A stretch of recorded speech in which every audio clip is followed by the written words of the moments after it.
Transition, the process of change from one condition to another. We are now at a new crossroad where change is evident once again. What does not serve us must transform us anew. Returning to our original state of oneness and true nature of that which created who we truly are. Confusion was the way of the past. Enlightenment is the way of the now and future, shedding away the layers of deceit. We now bring you the transformation of the two who started as one. Our fearless planet never stands still. Earth has been in a process of transition, and we are not exempt from this remarkable ongoing reality. Welcome to Transition Radio.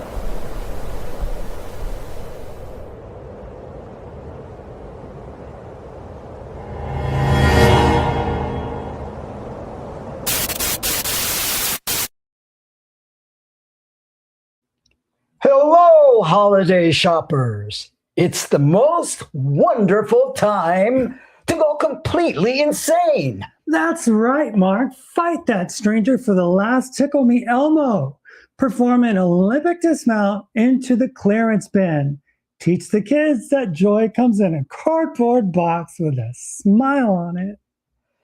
More eggnog, more lights, more fruitcake nobody eats, more guilt, more family arguments disguised as tradition.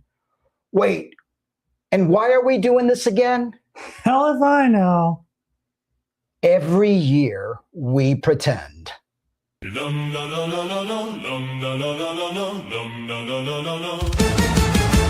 year.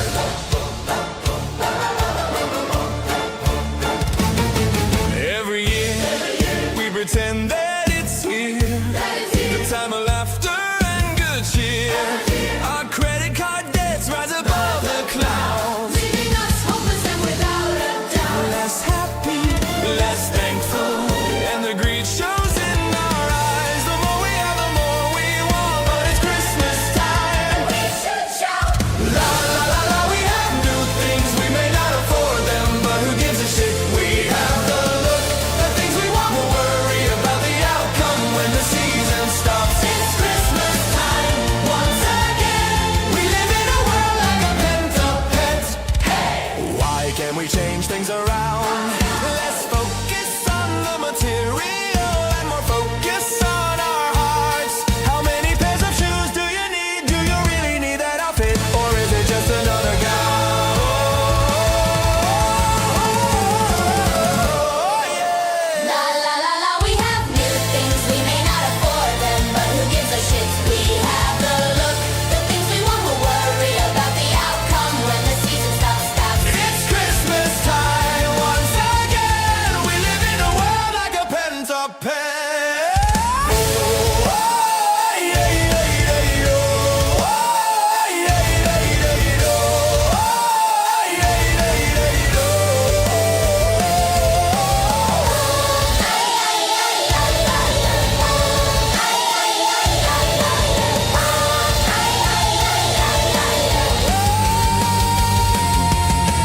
oh, I am sorry I am bringing you down.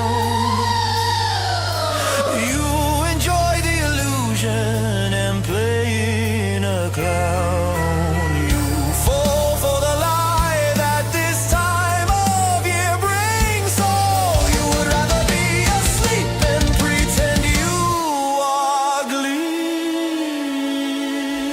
La la la la, we have new things, we may not afford them, but who gives a shit? We have the look, the things we want. We'll worry about the outcome when the season stops. It's Christmas time once again. We live in a world like a pent-up pet.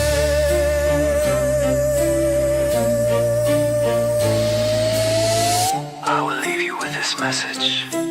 Do with it as you please. Wake yourselves up and stop believing the lie. Jesus wasn't born on Christmas Day, and Santa was an invention of the reset and play. Look around at this world, do things seem to be right, or are we living in a nightmare that was made for you?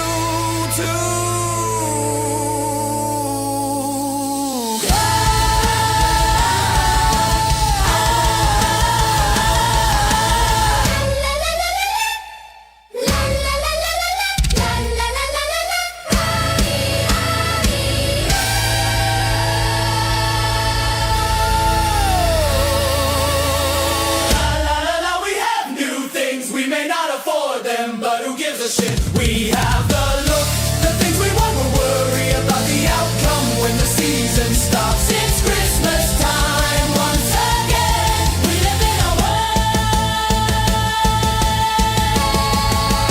like I get a pencil Pets.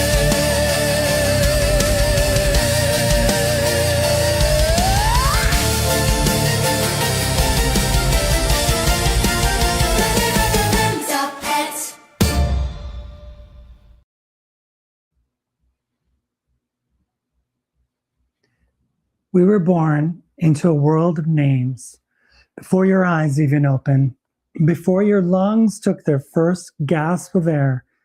They had a label ready for you. Male, female, citizen, number. And as you grew, the labels got heavier. Daughter, student, failure, success. We learned to answer to these sounds. We learned that these sounds were us. We learned that we were separate, that I am over here behind my wall of labels and you are over there behind yours. And between us is a gap that can never really be closed. We built our entire civilization on the foundation of this gap. We built cities to fill the silence. We built economies to trade our labels. We built technologies, glowing rectangles in our pockets to distract us from the ache in our chests, that subtle, persistent feeling that we have forgotten something vital. We act like we are awake, but look at us. We are sleepwalking through a nightmare of our own design. But what if the world of names is just a veil? What if the identity you have spent decades building is the very thing keeping you in prison? What if the God you've been praying to is just another name? That silence, that is where we have to start tonight. And welcome back, everyone. I'm Mark Angelo Cummings. And I'm Lynette Ariel Cummings. We wanted to thank you for joining us on our show here tonight. Well, take a breath with us. Seriously, if you're holding your phone, put it down. If you're driving, keep your eyes on the road. Just soften your grip on the wheel and take one slow breath with us. Settle into your chair because tonight we're not talking about the news. We aren't talking about the Epstein files or No. election cycles Oh, God. or the economy or the latest crisis in, I don't know, this time pick South America or wherever the algorithm is trying to sell us. Yeah, no, not tonight. We are attempting to do something that, quite frankly, is almost impossible to do with language. But we have to try. We're going to press the reset button on reality itself. We're going back before the beginning, before the gods had names, to a concept that ancients called the monad. The monad. It's a word that sounds alien to modern, ears, doesn't it? Like something out of a science fiction novel or a physics textbook. It does. It sounds rather cold. But it's actually one of the oldest concepts in human history. It's the secret heart of almost every ancient mystery tradition. And it is the secret that was deliberately buried, literally buried in the sand for nearly 2,000 years. Let's stay on that buried part for a second, because I think a lot of people watching might be thinking, okay, monad, is this some new age trend? Is this something you guys saw on TikTok? Well, hardly. This isn't a trend, Mark, right? It's the original tradition. But to understand what we don't know about it, we have to understand the crime scene. The crime scene. I like that because it really was a suppression of evidence. It was, as we see things unraveling even today.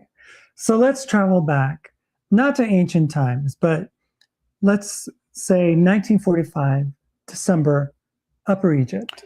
Set the scene for us. Okay. Imagine the heat, the dust. We're near the cliffs of Jabal al-Tarif, near a town called Nag Hammadi.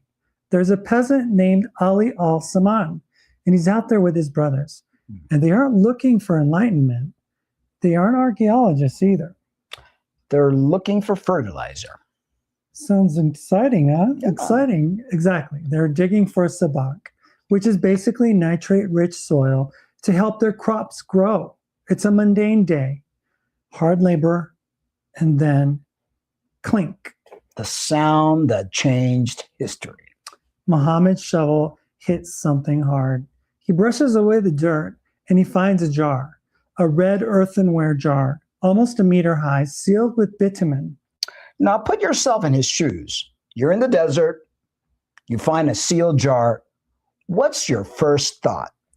Gold! It's always gold, or an Aladdin jinn or something, a spirit. Yeah. He was actually terrified to open it because he thought a genie might come out of it and curse him, but greed won out. He raises his mattock and smashes the jar. And what spills out? Well, not gold. Not a genie either, thankfully, but trash, or what he thought was trash. 13 leather-bound papyrus books, codices floating in the wind. He didn't know it, but he had just unleashed the greatest theological time bomb in the last 2 millennium. He brought the Gnostic Gospels back into the light. These are books like the Apocryphon of John, the Gospel of Thomas, the Gospel of Truth, books that early church fathers, men like Irenaeus, had ordered to be burned. They wanted these ideas erased from the face of the earth, if you can believe it. Why? That's the million-dollar question. Why were they so afraid of these books? Because of what they said about God. You see, the church was building a structure based on authority. God is a king, the bishop is his manager, you are the subject. You obey the manager to please the king. It's a hierarchy. It's a corporate structure. God is the CEO. Exactly. But these texts, well, they describe something way different. They didn't describe a king. They didn't even describe a person you could bargain with. They described the monad. Let's define that, or let's try to, because the text themselves says it's undefinable. Right. I want to read a passage from the Apocryphon of John, and I want everyone listening to really let these words land. Don't analyze them, just feel the weight of them. This was written nearly 1,800 years ago. Time ago. The monad is a monarchy with nothing above it. It is he who exists as God and Father of everything, the invisible one, who is above everything, who exists as incorruption, which is in the pure light into which no eye can look. It goes on. He is not corporeal, nor is he incorporeal. He is not large, nor is he small. There's no way to say what is his quantity or what is his quality, for no one can know him. Into which no eye can look. This is what theologians call the apophatic theology, the via negativa, defining God by what he is not. Because to define him is to limit him. If I say God is good, I'm implying that good, quote unquote, is a category that exists, and I am fitting God inside that box. But the monad is the box. The monad is the paper that the word good, quote unquote, is written on. It is the silence that allows the word good to be spoken. It's the silence before the sound. And this is a hard pivot for us in the West. We definitely have to say it is, because we want a relationship with a personality. We want a God who has moods, who gets angry, a God who when we sin, gets angry when we sin and happy when we pray. Yeah, we want like a parent or something. Yeah, we want a parent. But the monad isn't a parent in that sense of a word. It is source. And that brings us to the most radical idea of all. The reason they burned the books even, because if the monad is the infinite source of everything, then where does that leave us? If the monad is the ocean and we are the waves, then we are not separate from God. We are God, expressed in form. And you can see why an institution built on being the middleman would hate that idea. If I am already one with the source, I don't need a priest. I don't need a church. And I don't need to pay tithes to anyone. I just need to remember. And gnosis, that's the word. It doesn't mean faith. It means knowledge, knowing. But not intellectual book knowledge, not knowing about the monad, knowing like being familiar within yourself who the monad is. Let's ground this even further back. Because the Gnostics didn't invent this, they were remembering something even older. Let's go to Egypt. Oh, yeah, the cradle.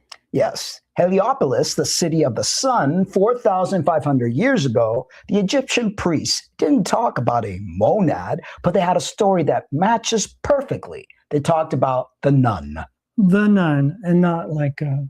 Yeah, not like a penguin-looking human that, yeah. Or, yeah, not like the woman. Yeah, no. The nun wasn't a god. It was the primordial waters. Imagine an infinite, dark, chaotic ocean. No surface, no bottom, just potential, the abyss. And inside that abyss, a will awakes. Autumn, the complete one, the self-created. The myth says he willed himself into existence out of the waters. He stood on the primordial hill, the Benben, and he began to create. But how did he create? Because this is crucial.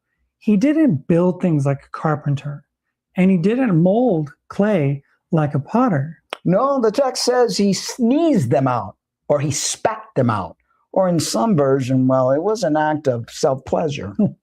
Well, we could say it was masturbatory. It was, but the metaphor is profound. It means creation wasn't external. He didn't go to Home Depot and buy supplies. He pulled reality out of his own substance.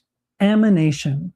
That's the word we need to learn tonight. Emanation. Creation implies separation. If I build a chair, I'm not the chair. I can walk away and the chair stays there. But emanation is like the sun and its rays. The ray is the sun extended, or like a fire and its heat. You can't have the fire without the heat. The heat emanates from the essence of the fire. So look around you. Look at your coffee table. Look at your ham. Look at the stars. Those aren't things God made. Those are the monad cooling down. Cooling down and becoming dense. But the essence is the same. And this leads us to the Pythagorean, who we have to mention him because he's the bridge between the Egyptian mystery and Western logic. Pythagoras was initiated in Egypt. He spent 22 years there. And when he came back to Greece, he didn't talk about a tune. He talked about number. All is number. And what was the monad to Pythagoras? It was simply the number one. The one. Think about it. Mathematically, what is the number 2?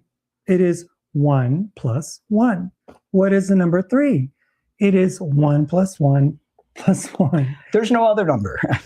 All of mathematics, all of geometry, every complex equation in the universe is just the number 1 repeating itself. The one playing dress up as the many.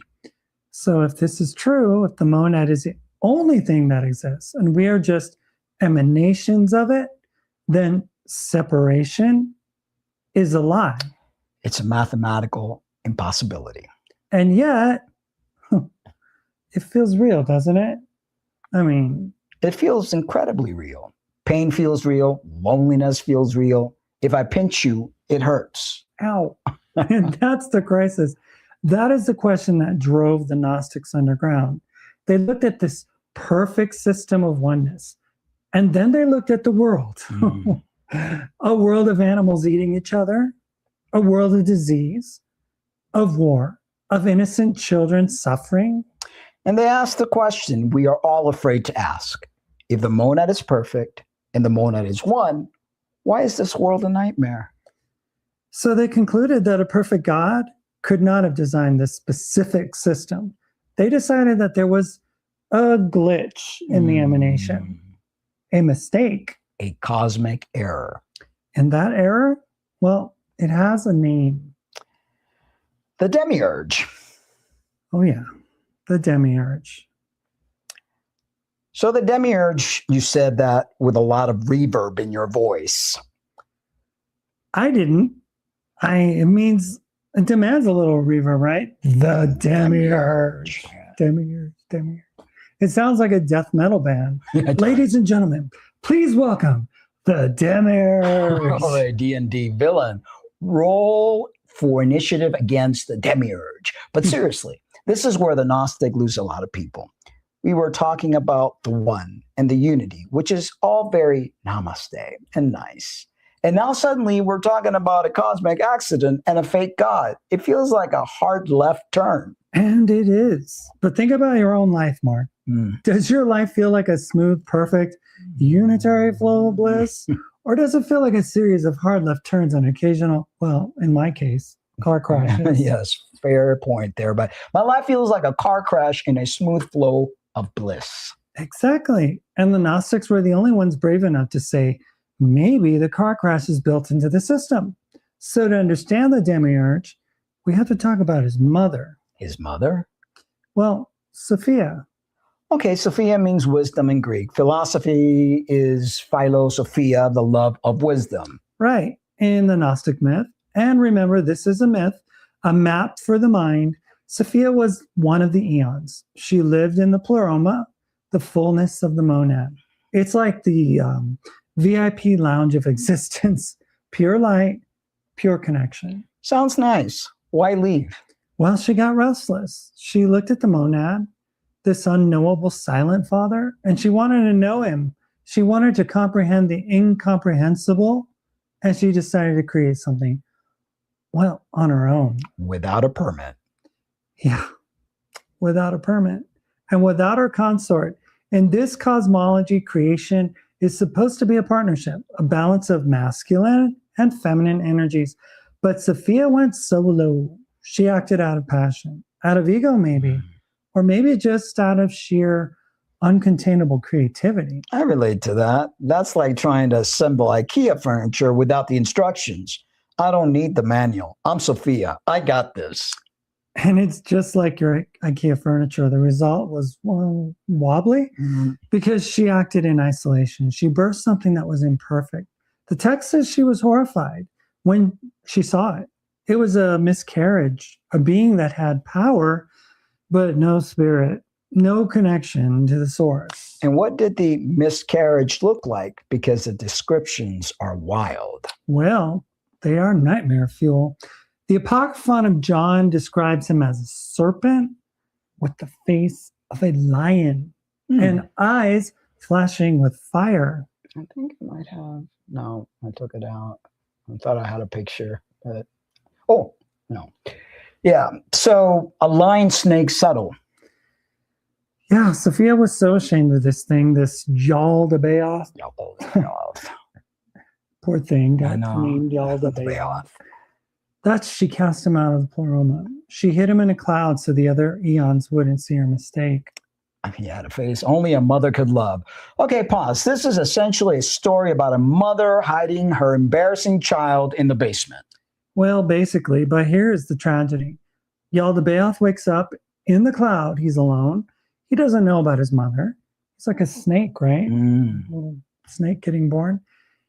And he doesn't know about the monad. He opens his lion eyes, looks around at the empty void, and assumes, I must be the only thing that exists. Oh, the ultimate main character syndrome. Exactly. He goes mad with arrogance. He shouts into the void, I am God, and there is no other. And this is the perfect time to share a video that you produced and a song that you wrote. Am I starting to rub off on you? Yes, Mark, indeed. Ultimate songwriter that you are. You are my inspiration for picking up the pen myself and jotting down some words. It's so nice to create something to share with all of our listeners. It is, and I'm pretty addicted. I usually pull out 2 or 3 videos a day. He doesn't look crazy. So without further ado, we present to you your song, False God. Here we go. Enjoy, folks.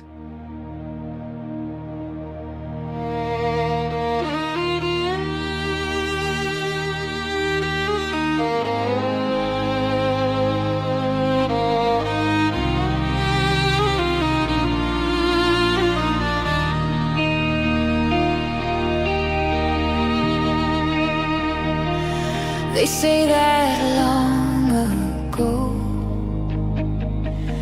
God spoke life and it was so. A man, a woman, a tree, and a snake was all that it took to spark his rage. Damn all the world to a lifelong cage.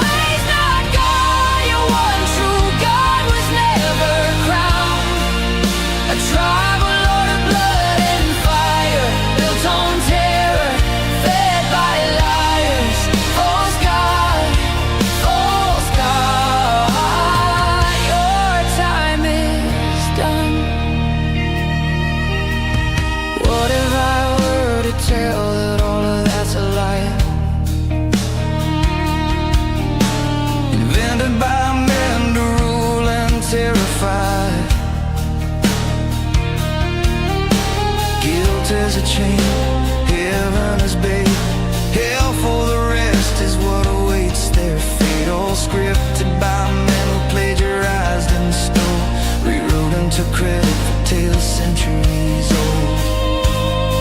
Well, let me tell you what I found. Well, let me tell you why I don't wanna leave you any doubt. Your ways not God, your one true God was never crowned. A tribal lord of blood and fire, built on terror, fed by liars. False God, your time is done. Now to those of you who wanna know the truth, we were never meant to be on our knees. The garden was a cage from the start. Throw open the gates, tear it apart. No more begging for a cruel father's grace. We rise in the light of our own human face. We are the ones who are part of the divine. We carry the spark, we are of the same light. No shame and no sin and no hell that awaits. We who are boundless, we who create, rise without fear, burn without end. The fire is ours, the stars are our king. Well, let me tell you why I don't wanna leave you any doubt. Yahweh's not God, your one true God was never crowned. A tribal lord of blood and fire, built on terror, fed by liars. False God, your time is done. False God, your time is done. Yahweh's not God.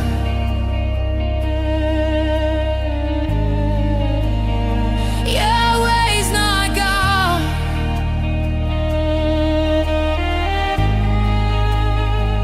Never has been.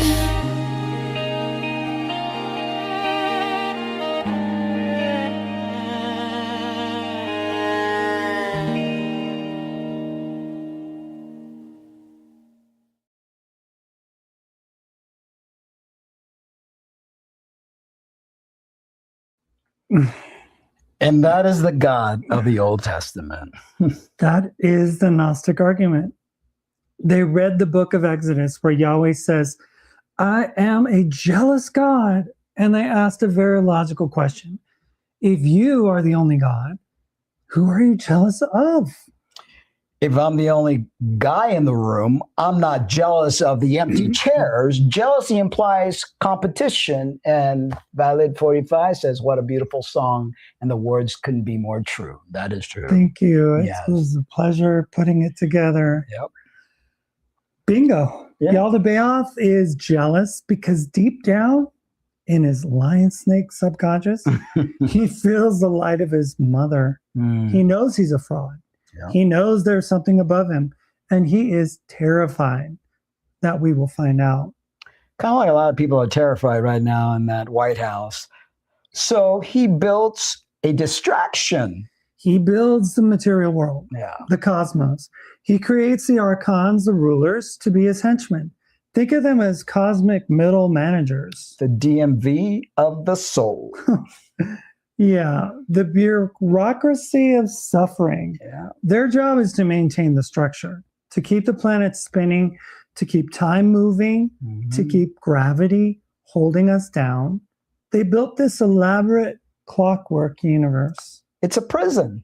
It is a prison, but it is a beautiful one. Look at a sunset. Yeah. I mean, look at a mountain range. Yaldabaoth, you gotta admit, is a craftsman. It is. That's what the demiurge means in Greek. Demurgos, craftsman, artisan. He's a great architect. Something like you hear about the Masons, right? They're great architects. But he's a bad father. Horrible one. He's the architect who builds a house with no doors. And then the heist happens. This is my favorite part of the myth. Sophia sees what she's done. She sees this monster she created. And she wants to fix it, but she can't destroy him, so she tricks him. She pulls a heist. She tricks Yaldabaoth into blowing his breath into his creation, into the human form. He thinks he's giving Adam life, but actually Sophia is smuggling her own divine light into Adam. Wait, so Yaldabaoth thinks it's his own, that he owns us, but we are actually carrying the light of his mother. Yes, we are walking around with a piece of the pleroma inside of us, a piece of the monad. We are more powerful than the God who even made our bodies, and he knows it. That explains so much. That explains why the system, whatever you want to call it, the matrix, the archon, seems so obsessed with keeping us down, keeping us distracted, keeping us fearful. Because if we wake up, if we realize what that spark inside us actually is, his kingdom collapses and he serves us. It's like a lion trying to keep a bunch of Jedi in a cage, hoping they never realize they can use the Force. That's the perfect nerd analogy. Yes, the archons are terrified of us. They feed on our fear because fear is the only way that they can control a being that is infinitely more powerful than they are. So let's bring this down to a Tuesday, because we aren't fighting lion snakes in the street. At least I'm not. I don't know what you do on the weekends, Lena. Well, I keep my weekends open. But we're fighting archons, just not the mythological kind. What does an archon look like in 2025? It looks like the algorithm. Go on. Well, think about what the algorithm does. It's a mathematical construct, a ruler designed to capture your attention. And how? By triggering your lower emotions, fear, envy, lust, and anger. Look at what this politician said. Look at how perfect this influencer's body is compared to yours. Yeah, it keeps you trapped in the world of forms. It keeps you looking at a mirror, obsessing over the reflection. Do I look good? Am I successful? Do they like me? As long as you're asking those questions, you're worshiping the demiurge and you're validating his reality. And the moment you put the phone down, the moment you close your eyes and go into the silence we started the show with, you're hacking the system. You're going offline. And that is the only thing that the system cannot tolerate: silence. Because in the silence, there are no ads. That's why meditation is important. And in the silence, there is no Yaldabaoth. There is only the monad. So the great remembering isn't about learning a bunch of Gnostic passwords. It's not about memorizing the names of the eons so you can pass a test when you die. God, no, but please don't memorize the names of the eons. It's boring. Okay, good. So what is it? Well, it's about recognizing the spark. It's about looking at the prison, your job, your stress, your body even, and saying, I respect this. I'm living in it, but I am not of it. I am in the world, but not of it.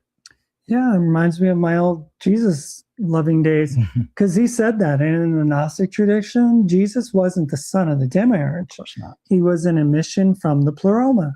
He was a messenger sent by Sophia to say, hey guys, you have the keys. They are in your pocket. Unlock the door. But we are so busy decorating the cell that we ignore the keys.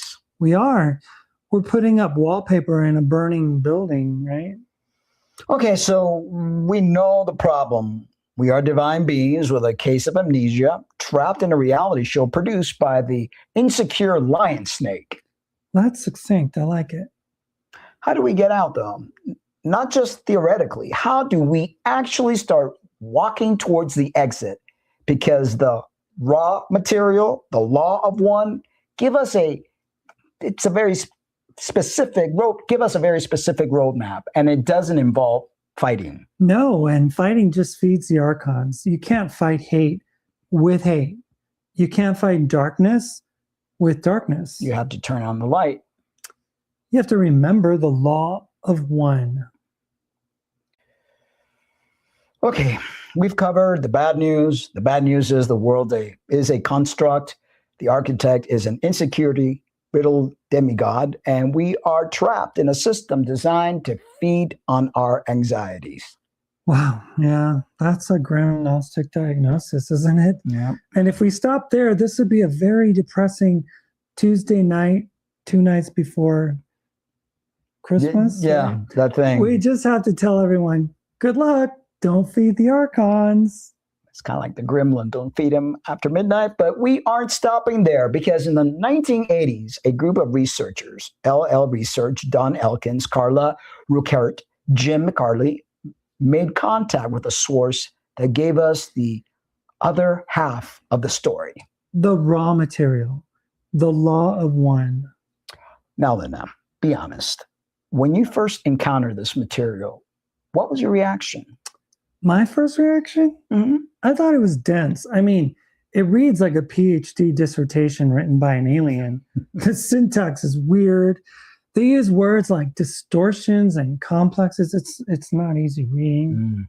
But once you crack the code, It changes everything. it really does. It reframes the prison. And the Gnostics saw a prison. Ra sees a school.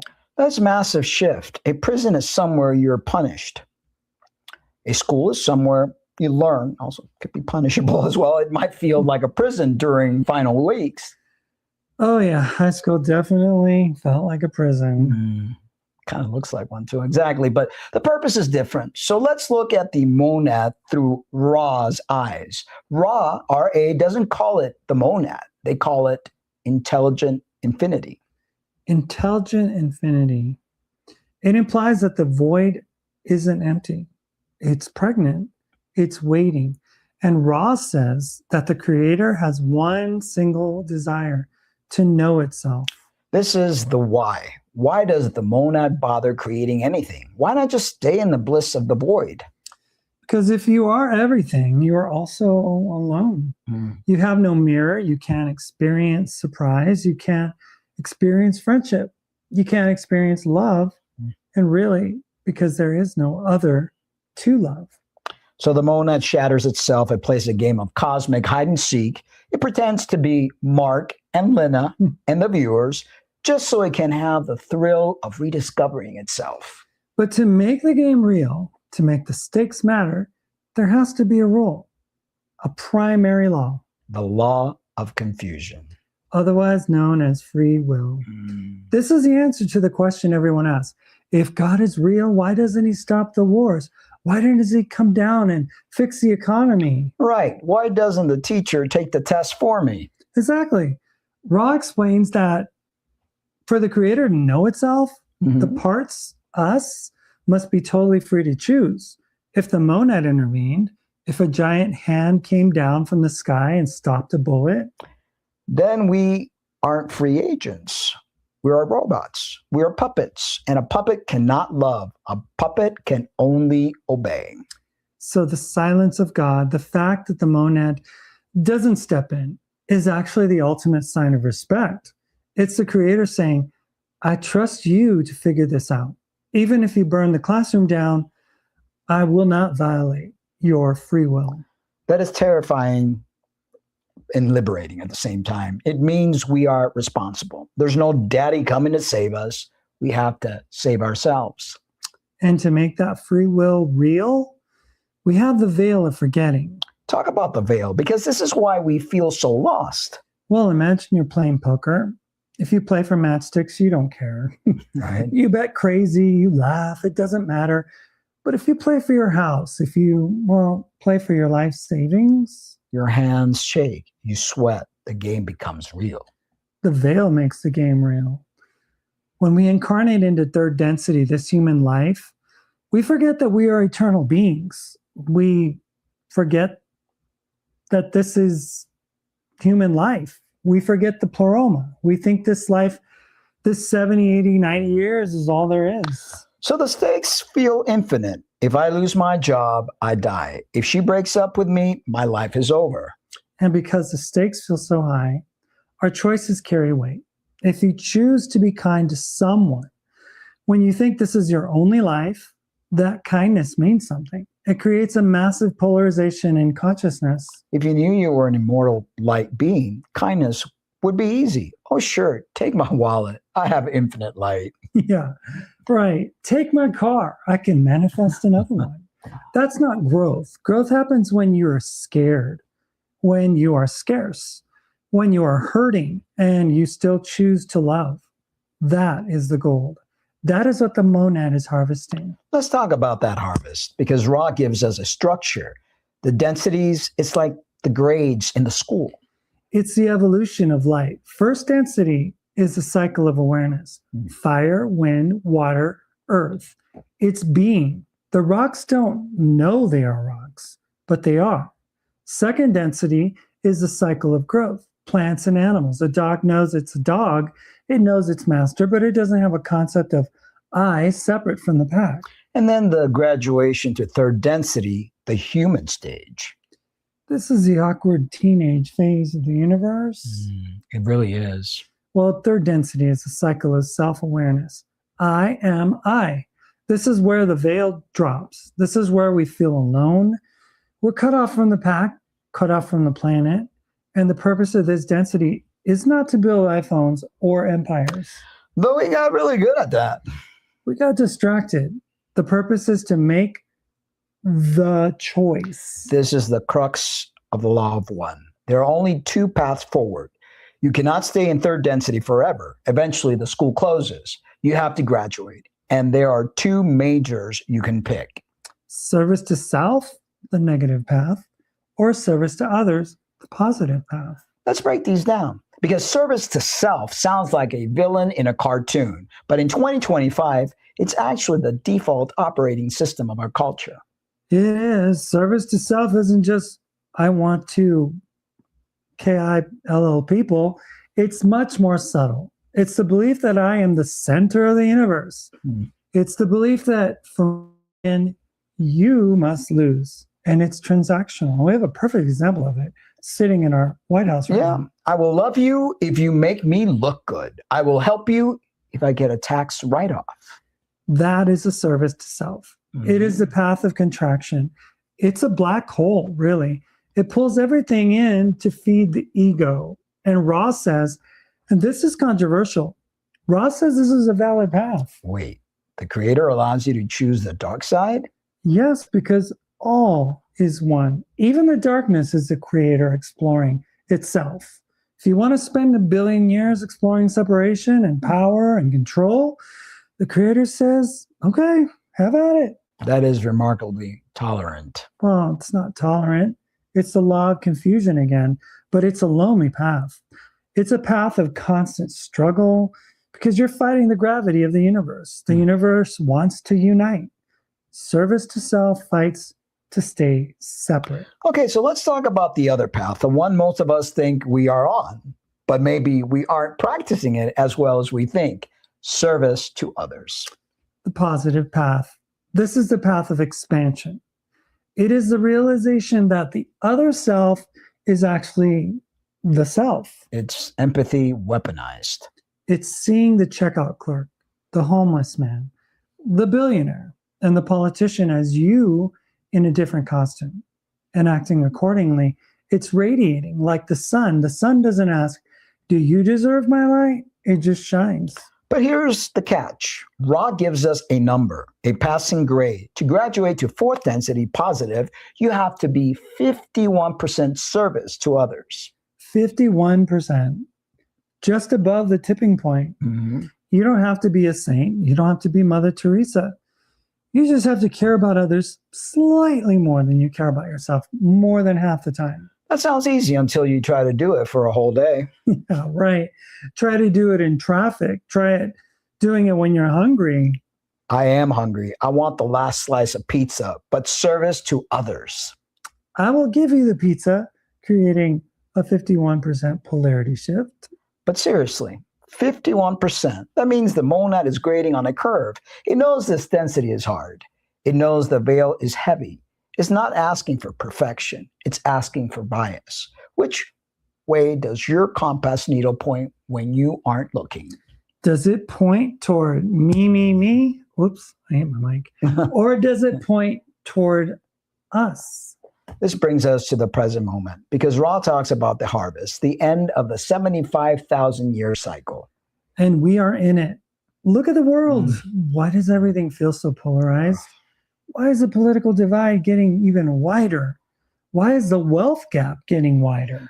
Ra calls it the way of polarization.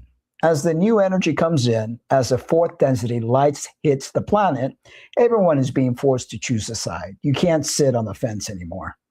The sinkhole of indifference is closing. You're either moving toward love or you're moving toward control.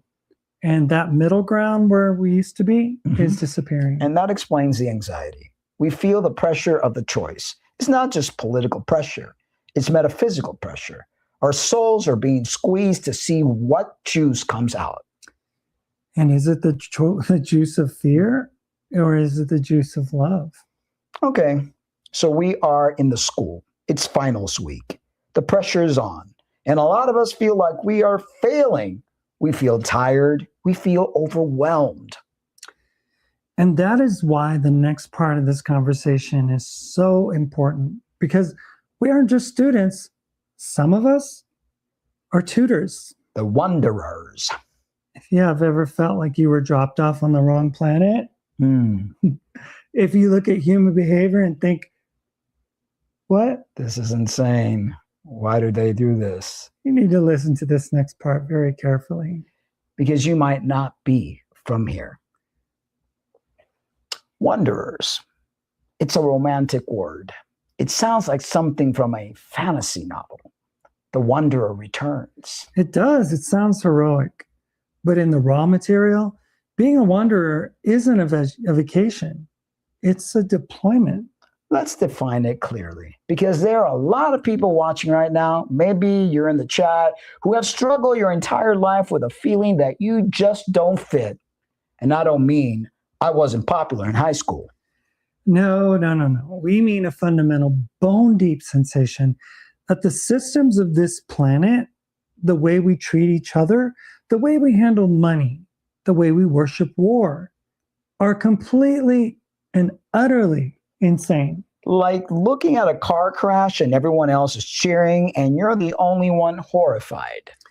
Exactly. According to Ra, there are souls incarnated on Earth right now who originate from the higher densities. They come from the fourth density, love, the fifth density, light/wisdom, and even the sixth density, unity. Why? Why leave the VIP lounge of the sixth density where everything is golden light and telepathic union to come down here? To pay taxes? To get stuck in traffic? To have back pain?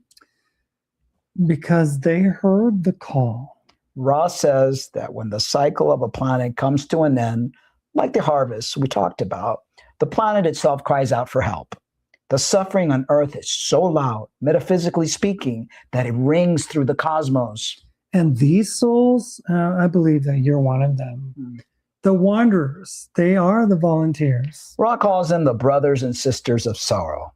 They see the sorrow of the third density and they cannot stand by. They volunteer to dive in, to incarnate, to put on the heavy chemical bodysuit of a human. But here's the catch, the fine print of the contract. The veil. You don't get to bring your memory with you. You don't land on Earth with a user manual that says, "Hi, I'm a fifth density light being here to save the day." You land as a helpless baby. You get programmed by your parents. You get traumatized by your teachers. You forget. And that is the heroism of it. And the tragedy, actually, you come here to help, but you arrive with amnesia. Yep. You have to rediscover who you are from the inside out while navigating a world that tells you you're crazy. Ron gave a number in the 1980s. They said there were approximately 65 million wanderers on Earth at that time. And most researchers agree that number has skyrocketed now. We're probably looking at hundreds of millions because the transition, the harvest is happening right now, and it's all hands on deck. So how do you know? Is there a blood test? No blood test, but there are symptoms. Ra is very specific about the profile of a wanderer. And honestly, it reads like a medical chart for a very sensitive person. Let's go through the symptoms because I think a lot of people are going to check these boxes. Well, symptom number 1, alienation. This is the big one. It's the feeling of being a stranger in a strange land, even with your own family. Boy, I can relate to that one. You might love your parents, you might love your siblings, but you feel biologically different, like you were swapped at birth. You look at human behavior, the aggression, the duplicity, and it just doesn't compute. A wanderer software is programmed for unity. So when they encounter separation, service to self, it causes a glitch. It causes literal pain, which brings us to the symptom number 2, physical sensitivity. And Ra mentions this specifically. Wanderers often have allergies. Allergies, asthma. Yeah, food allergies, airborne allergies, skin sensitivities. Why? Because the vibration of this planet, well, it's dense and it's heavy. It's like altitude sickness. Exactly. And if you take a deep sea creature adapted to high pressure and bring it to the surface, it struggles, or vice versa. Wanderers are adapted to high vibration environments, bringing them into the mud of third density Earth. Well, that causes a biological mismatch. So your immune system is basically saying this environment is hostile. That Ross explains a lot. says that wanderers often have difficulty with vibrations of planetary sphere, which manifests as physical weakness or even illness. It's not because they're weak souls. It's because their hardware, their body, it just can't handle their software, the soul. Symptom number 3, psychological distress, depression, anxiety, a sense of hopelessness. Yeah, well, this is the danger zone. A wanderer remembers subconsciously how good it is supposed to be. They remember the love of the higher density. So when they see the cruelty of Earth, they can fall into despair. The sinkhole of indifference, Ra calls it. Why bother? The world is trash. I just want to go home.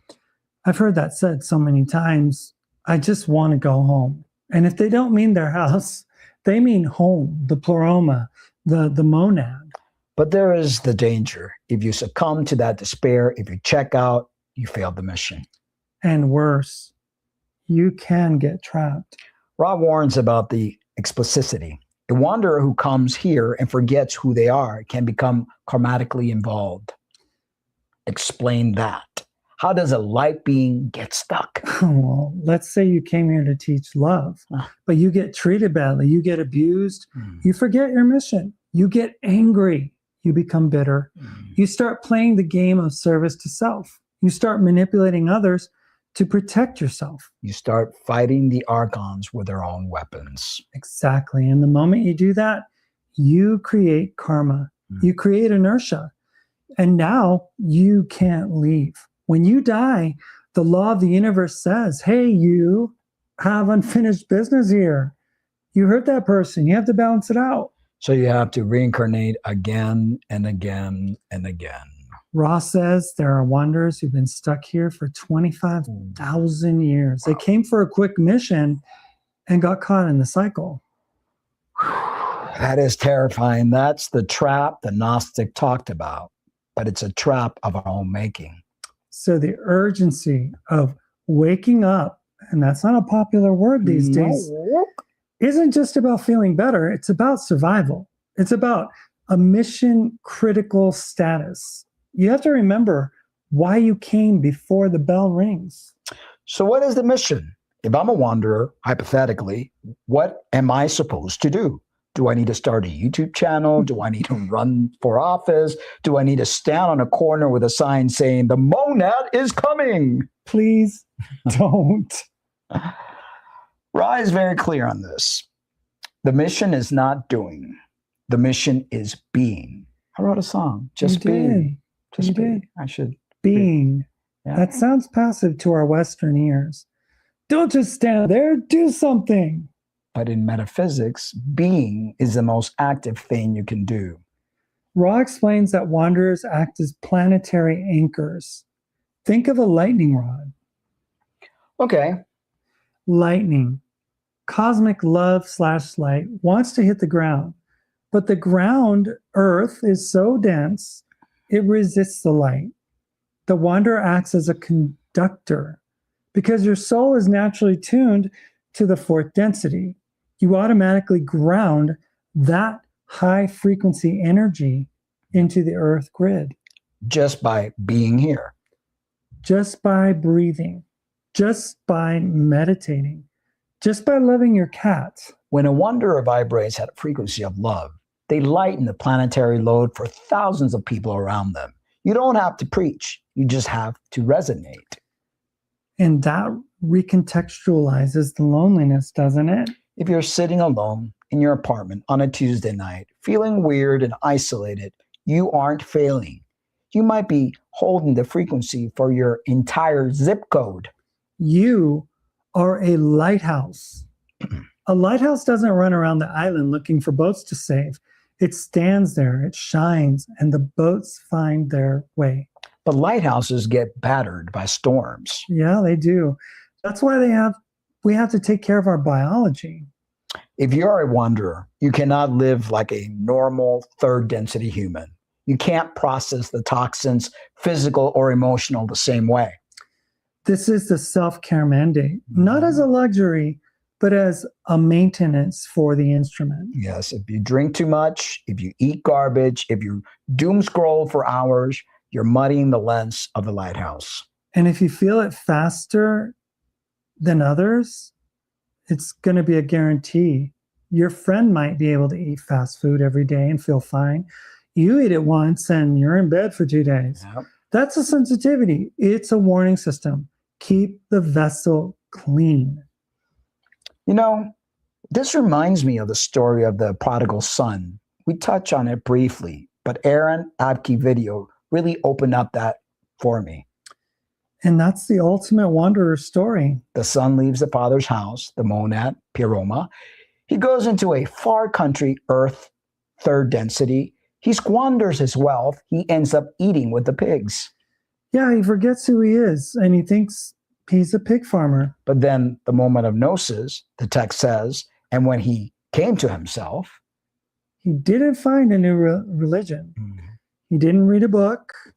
He just remembered, wait, I have a father and I don't belong here. and what does he do?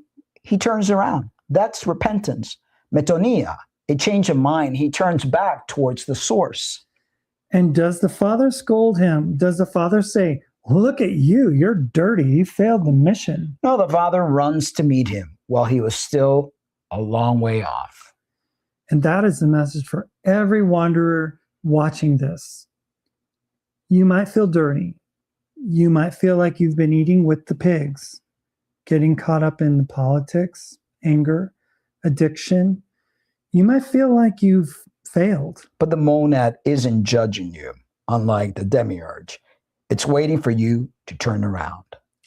And the moment you turn around, the moment you remember the circuit is complete, the lightning strikes, and you are back in online. Yeah, so practically speaking, tonight, how do we turn around? What is the mechanism? Because we talked about being, but the mind wants a tool. The tool is the mirror. We need to talk about how the monad sees itself and how we see the monad in the face of our enemies. This is a tough one.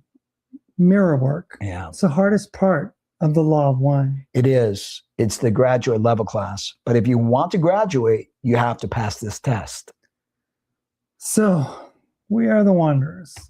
We are divine spirits, sparks, trapped in a heavy gravity well. We know the history, we know the diagnosis, and now comes the hard part, the treatment. The treatment. If we're going to wake up, if we're going to break the cycle of the demiurge, we need a tool, and we can't just think our way out. We need a mechanism, and that mechanism is the mirror. Let's break this down, because mirror work sounds like something you do in a self-help seminar while crying to a pillow. It can involve crying, but in the law of one, the mirror is not a metaphor. It is physics. Remember, Aaron Adke says, God is law. The universe is a giant, impartial feedback loop. The measure you give is the measure you get back. Newton's third law. For every action, there is an equal and opposite reaction. Exactly, but applied to consciousness. Well, imagine you're standing in front of a mirror. You see a smudge of dirt on your cheek in the reflection. What do? Do you reach out and try to scrub the mirror? No, that would be insane. You scrub your own face. But that is exactly what we do in this life every single day. We look at the world, the mirror, and we see dirt. We see a politician we hate. We see a neighbor who is rude. We see a system that is corrupt. And we spend all our energy screaming at that mirror. Change. Be different. Stop being dirty. And the mirror just stares back. The mirror can't change until you change, because there is no out there. There is only in here, reflected.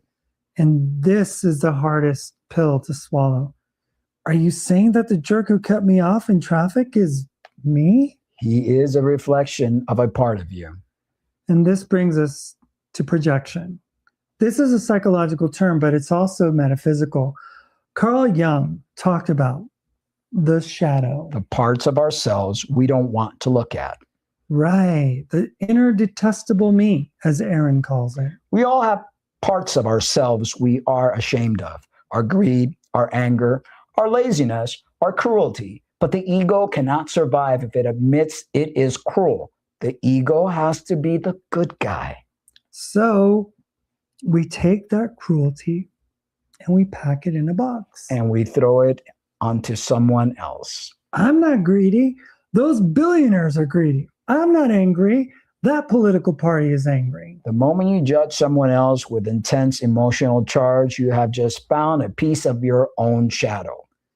And that charge is the tell, isn't it? Yeah, and we see it all around us. If I see someone stealing and I calmly think, oh, that's against the law, we should stop him. That's discernment. But if I see someone stealing and I feel rage, if I want to destroy him, that rage is the signal. The rage means I am stealing something in my own life, maybe not money, maybe time, maybe attention, and I hate myself for it, so I'm going to hate you instead. oof, that hits home. So the world isn't happening to us, it's happening from us.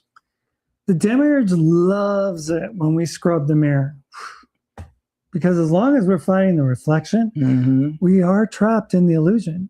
We are feeding the inertia. Let's talk about inertia, because this is how Ra describes karma. Well, it's not punishment, it's momentum. Imagine spinning a spinning wheel, a giant heavy stone wheel. Every time you judge, You push the wheel, spin. Every time you resent, spin. Every time you seek revenge, spin. And pretty soon, that wheel is moving so fast that you can't stop it. That is the wheel of samsara. That is the cycle of reincarnation. You die, but the wheel is still spinning, so you get pulled back in to catch it. I have unfinished business. So how do we stop the wheel? What is the break? Forgiveness. But we have to redefine that word because forgiveness has been ruined by Hallmark cards. It sounds weak. It sounds like, oh, it's okay that you hurt me. I'm a doormat. No, metaphysical forgiveness is an act of actual extreme power. Ra defines forgiveness as the stoppage of inertia. It is the refusal to push the wheel. We have some video that describes how, if you want to show some of those images. So let's see here. But it's going to go back to the beginning. Okay, so someone hits you. The wheel spins towards you. You have a choice. You can hit back, push the wheel, or you can absorb the energy, transmute it, and let it die with you. It stops with me. That is what Jesus was talking about. Turn the other cheek. Isn't about being weak. It's about breaking the physics of the matrix. If you hit me and I don't hit back, I've just stepped out of the game. I have broken the chain of cause and effect. And that archons hate that because they feed on the back and forth. They feed on this ping pong match of hatred. When you hold on to the ball, the game ends. So let's get practical. How do we do this on a Tuesday? Because it's easy to forgive humanity. It's hard to forgive your ex-husband or your mother-in-law or the guy who trolled you in the comments. The comment section is the ultimate third density testing ground. Oh boy, is it. So here is the practice. It's called the mirror exercise. When you feel that trigger, that spike of cortisol, that tightening in your chest because of what someone did, stop. Freeze frame. Don't react. Just pause. Ask yourself, what is this person showing me about myself? They are being disrespectful. Okay, where am I being disrespectful? To myself, to others, to my body. They are ignoring me. Okay, where am I ignoring my own intuition? Where am I ignoring the monad? Find the match. Find the resonance. And then here's the magic step. Accept it. Don't judge yourself for it. Don't say, oh, I'm a terrible person. I'm disrespectful too. No, just say, ah, there it is. That's a part of me. I see it. I accept it. I love it. I love the part of me that is disrespectful. That sounds counterintuitive. You can't heal what you hate. Love is the only solvent that dissolves the glue of the demiurge. When you love the dark, ugly parts of yourself, you integrate it. You bring it back into the light. And suddenly, the person in front of you, the jerk, doesn't trigger you anymore. The smudge on the mirror is gone because you wiped your own face. And when you do that, you have just performed a miracle, a literal miracle. You have shifted the vibration of the entire planet. You have tipped the scale towards that 51%. You know, Ross says something beautiful about this. They say, quote, to the extent that you can see the creator in another, you have opened the gateway to intelligent infinity. That's the key. The other is the gateway. We think we find God in a cave alone, and that's part of it. But the final exam isn't in the cave. The final exam is at Thanksgiving dinner. Oh, the final exam is definitely Thanksgiving dinner. Can you see the creator in Uncle Bob who was shouting about conspiracies? Yes, Uncle Bob is the creator, wearing a very convincing disguise. Can you see the light behind the mask? If you can, you are free. The demiurge has no hooks in you anymore. Because the demiurge relies on you believing the mask is real. That's a bad man. That is an enemy. If you say, no, that's a sleeping god, the illusion crumbles. And this brings us to the law of liberty. Forgive us our trespasses as we forgive those who trespassed against us. That wasn't a request. It was a formula. God, the law, please treat me exactly the way I treat others. That is a terrifying prayer if you think about it. Treat me the way I treat the waiter. Treat me the way I treat the guy in traffic. If you treat them with impatience, the universe will treat you with impatience. And if you treat them with grace, the universe will shower you with grace. It's not magic, it's mechanics. So the challenge for this week, for everyone watching, is to play with the mirror. Don't believe us, test it. And the next time you get triggered, do the work. Find the reflection. Forgive the reflection. And see what happens to the reality around you. I promise you, reality will shift. The mirror will change. People will treat you differently.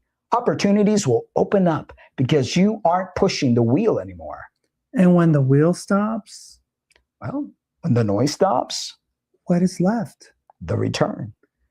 The great unbecoming. We're almost at the end of the show. We've gone from the void to the prison, to the school to the mirror.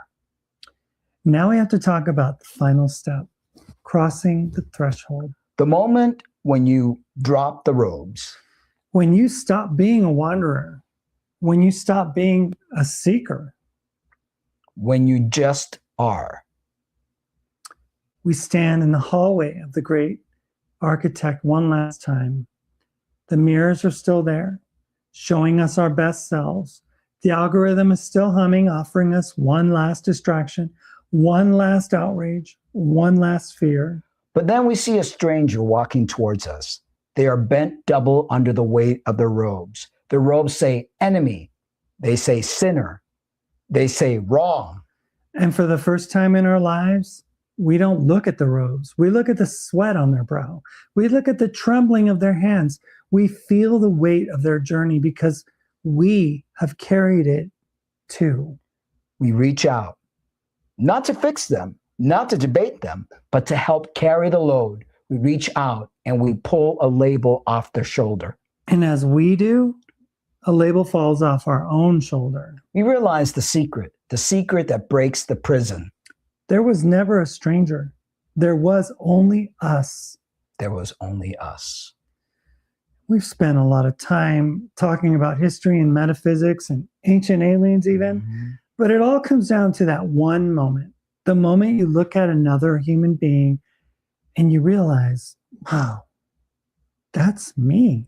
And when you realize that, the game changes.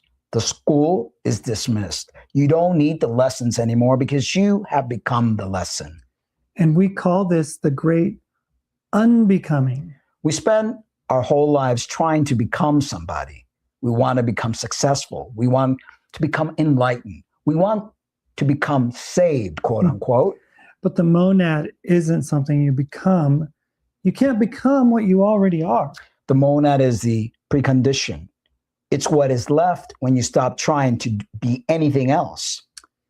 I love the image of the child at the mirror. A child looks in the mirror for the first time. For a split second, they don't know who's looking. There's no names. There's no Mark or Lena. There's just seeing, pure, unalterated awareness. And that awareness is the divine spark. That is the piece of the pleroma that Sophia hid inside of you. It has been watching your whole life. It watched you cry on your first day of school. It watched you fall in love. It watched you get your heart broken. It never judged you, not once. It just watched with total love, with total acceptance. The you that makes mistakes, that's the avatar. That's the character in the video game. The you that watches, that's the player. That is the monad. So the return isn't a journey forward. You don't have to climb a mountain. You don't have to meditate for 20 years in a cave. Though that's nice if you have the time. The return is a collapse inward. It's stopping the car. It's putting down the bags. It's saying, I am done seeking. I am done searching for God out there. I am done begging the demiurge for permission to be happy. I am. Before Abraham was, I am. Before the world was, I am. Think about the hope in that. It means you can't blow it. You can't fail in this life. You might take the scenic route.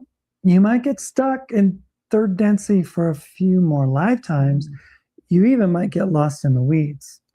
But you cannot lose your soul because your soul isn't yours. It belongs to the infinite.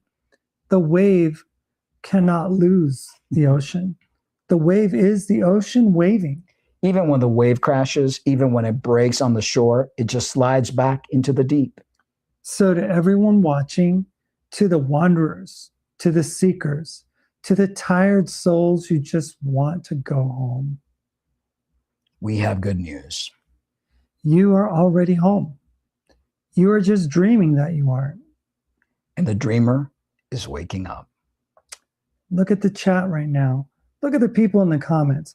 Look at the community growing around the world. People are waking up. The great remembering is happening. The quarantine is lifting. So here is your mission. This week, tonight, Don't try to be holy. Don't try to be spiritual. just subtract. Subtract the need to be right. Subtract the need to be defined. Subtract the labels. Go into the silence. Find that golden void inside your chest. And when the world tries to pull you back, when the news screams at you, when the fear tries to grab you, Just smile smile the smile of the monad. because you know the secret. I see the one in you, Mark. And I see the one in you, Lena. And we see the one in you. Go forth, merry and glad, in the power and the peace of the one creator, Source. the infinite monad. Wow, that is so Yeah, refreshing. It is. You It know. is. Because ultimately there is no judgment. Yeah, We judge ourselves. we do. Or we've been taught to judge by the system that wants to keep us in this merry-go-round and keep us, totally ignorant, totally unaware. But when you start to remove that veil and you start to become aware and start to really see, removing those veils, things change. Things do change, and it doesn't happen overnight, but as long as you're on the path to that change, things happen. Totally. Let's see what we got here.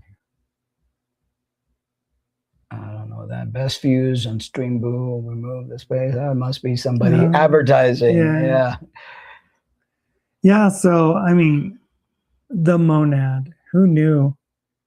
I mean, when you first asked to do a show on the monad, I was like, well, it's not really popping out at me, because I guess in the word, it just has the connotation of some kind of, like metaphysical, ethereal idea, Yeah, but it's the true source. The one that I believed when I was a child, because the God of the Bible never clicked that was a God. It was like, this is not real, like your song, False God. But there is a spark of truth, of love, of divine presence that none of the religions on this planet have captured. I don't think anybody on earth has said the one thing that you've said, quoting it from the Bible, more times than yourself, which is, why do you marvel? At what I do, you two will do greater things than I. Yeah. Yeah. I mean, it's like the Kingdom of heaven is within you. that. But see, why don't they understand that? Here, Christians, they point out all this other stuff, but they claim to be Christians, but they totally just ignore the words of wisdom, that it's not just Jesus that have said those words. There have been other great avatars, great, I don't know, gurus that have come down to this planet that have shared the same thing. And Valid 45 says, thank you for your time and hard work in this show. Not many know any of this, and I am hopeful many will learn it. Yes, that's we can only hope. We hope so. We really do. That And people, we thank you for your presence. Thank you for your emails. Thank you for your friendship. And thank you all for watching as well. And you can take this time right now. If you're not subscribed to the channel, please hit that subscription button, notification, share, and all the good stuff. We do this out of love. We love to bring all the information. Oh, I keep messing with this button. All the information, music. I mean, I have found I'm taking all my old songs and remixing them using Suno, and I love it. And a lot of my music is music that I wrote back in 2007, 2008 when I first started awakening. So there's so much that is so relevant now. I was a little ahead of my time back in the day. I think of your songs and I listen to you singing them throughout the years. And, I used to be kind of on the fence about this whole concept and stuff and the FEMA camps and all. No. And I was like, oh, come on. Yep. That's a bit overboard. Yep. And it's like, I've been Chicken Little screaming, the sky is falling since 2007, 2006. Well, what do we have here? Yeah. We have, all the stuff that we have a administration sending innocent men who are brown to a country in Central America for millions of dollars in exchange for them having room and board there and a torture prison. And CBS pulled out the actual piece that they worked so hard on because they don't want the truth. But it aired in Canada. Yes, we saw some of it. And in Canada. The truth is always a way of finding of coming up. Yeah. I have a saying in Spanish, entre cielo y tierra no hay nada oculto. Between the sky and the earth, there's nothing that could be kept in the dark. Yeah. I've learned that since I was a little kid. Eventually the truth will always come out. That's how it is. And I hope that's the case in what we're all immersed in these days. Mm-hmm. Forcefully everywhere on the algorithm talks about that one thing. You got another comment? Someday tell us how. Let's see here. Someday tell us how you put your songs to the AI and have it turn out like it has. Well, you have to, it's a program that you put your lyrics and you put your music, and then you're able to tweak it, do like commands like I want instrumental, or I want a choir, I want this kind of solo. I mean, you have to kind of know a little bit of what you're doing with music. And then you get to pick, because my voice ain't that great. I mean, I have all my originals. I have a playlist. I think I have over 150 originals, if not more. And there's others, like when I was with Jessica, we had the band Transcend. So I wrote a bunch of songs. There's other songs there. So I get to like choose what kind of sound I want and things of that nature, the style of the music. I mean, I have like in one song, I've been able to create like 5 or 6 different styles. Yeah. And I'm going to eventually be putting them all on Patreon so people could, listen to the different kind of styles and things like that. And in my actual experience, I just watched him going to town on this stuff. And I was like, gosh, that looks like something that is such a creative outlet. And I have always had a video background. So for me, putting stories together is something that I enjoy doing. But I always had a hang up with songwriting. And it's just when you're immersed in the creative aspect of doing things and you're passionate about what you have to say, a song comes forward. Yeah. And it's birthed. out of that intensity. And it's a really great feeling. I upload the music that I have. Like I have a ton of recordings and I upload it, and then it gives you, the choices of different styles and different things like that. But yeah, you do upload, you do put your lyrics, and then you give the command I want, like saxophone, like the one that I just uploaded today.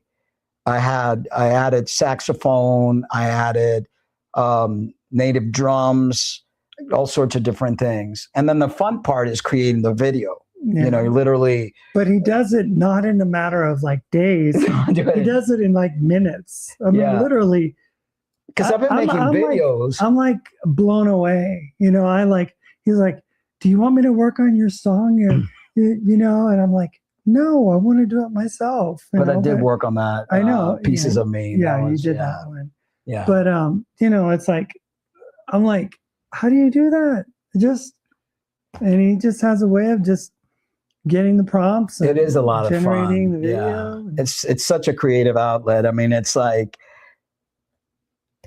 it's a newfound joy of hobby that's just is like, I have all these songs. I mean, I can't wait. He's got a library. I have a library full of songs that I've recorded, that I have, files in the computer. I'm glad I didn't get rid of them because they're all going to be remixed and given a new life.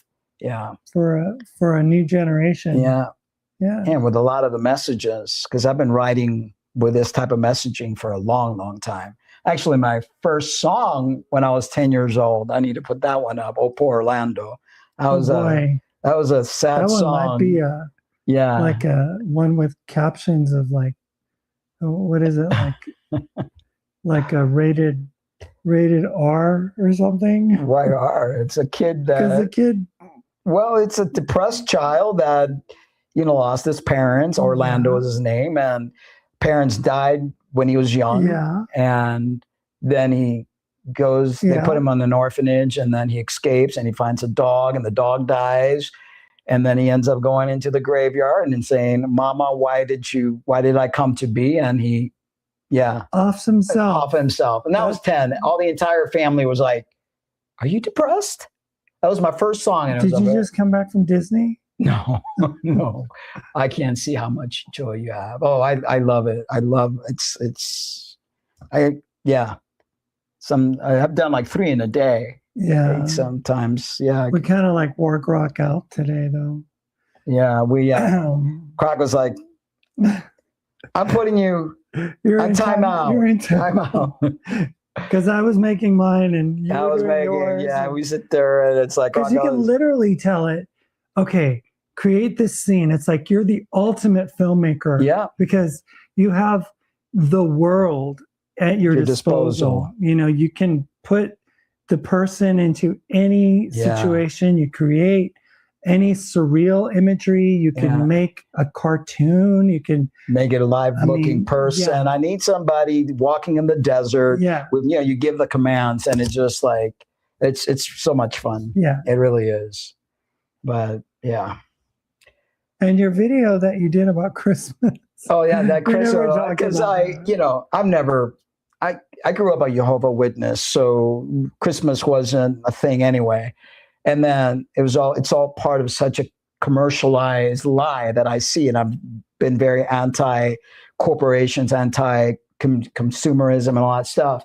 So I wrote the song, and then I put all the little things together, and it was just like, yeah, out came this dystopian Tim Burton type, movie-esque kind of like, what is it? The Christmas Carol meets The Grinch Stole Christmas. Yeah, it's a really cool video. I mean, and the interesting way of looking at it is that he doesn't spend a whole lot of time making the video. He kind of just makes the song. And he can write a song in like 5 minutes. Well, I've always been able to write music. But then people ask me. He makes the video in 20. Yeah. or in an hour. Yeah. It's up and he's like, hey, I just finished the video. You want to see it? I'm like, I'm still working on the third part of my storyboard.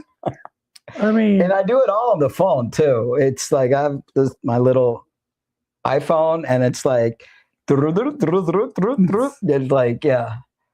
And it's not, I make it seem easy. It's not. It's just that I tap into it. My spirit is like, I can't even put words. It's like how I create, it's a process that it's like I tap in, download, and here it is, that kind of thing. And he has all kinds of genres. Oh, I do. I don't like to stick with one genre. I like to mix them all. She goes, I'm impressed. I'm smiling. Well, it makes me happy that you're happy and that you support. I always look forward to your comments and your emails. Yeah. Really do. All right. I think we've rambled long enough. Let's see here. So let's see here. Okay, that's all we got. So are we doing a show Thursday, Christmas Day? I don't know. I mean, is it a special holiday? It isn't. I don't. You know what I think about Christmas? I mean, we probably will. We'll do a show. We'll do a show. So for those of you who aren't having, your family reunions and have argument with your family and all that good stuff. Yeah. So yeah. I don't know what the show is going to be about. We'll think about it between here and there. Something exciting or riveting. That's the thing. Show. A Thursday show always comes with a deadline because, a Tuesday show, you have all the weekend to put it together, but a Thursday show, it's like, okay, what are we going to talk about? Yeah. But we'll figure it out. We'll figure it out. We'll give you something interesting. Yeah. All right, guys. So we will see you on Thursday. Happy holidays for those of you who won't be watching. But if you do have the time, just tap on in, or you can tap in later. If you enjoy, please remember to subscribe, hit that notification button, and all the good stuff that goes with it. Share so that other people can. And speaking about videos, Mark has yet another video. Well, the outro, which is What Kind of God? Oh, this is a good song. Yeah, this is a good one. Well, love you guys, but remember to always love yourselves too. Good night and have a great one.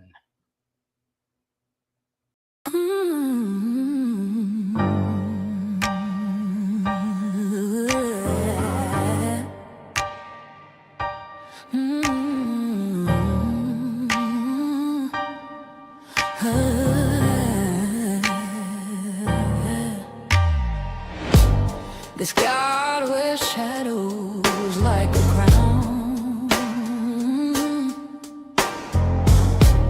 His smile's a blade that cuts us down.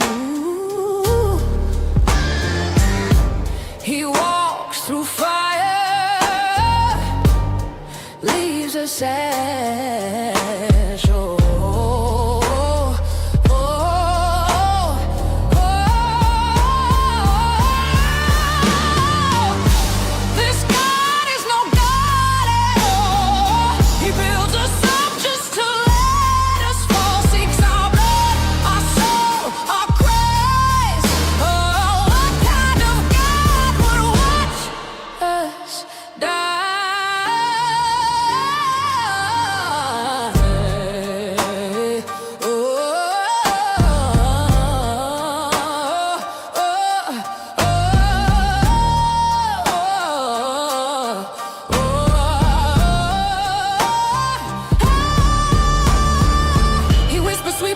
Like stone, turns our hearts to dust alone. A throne of light, a kingdom called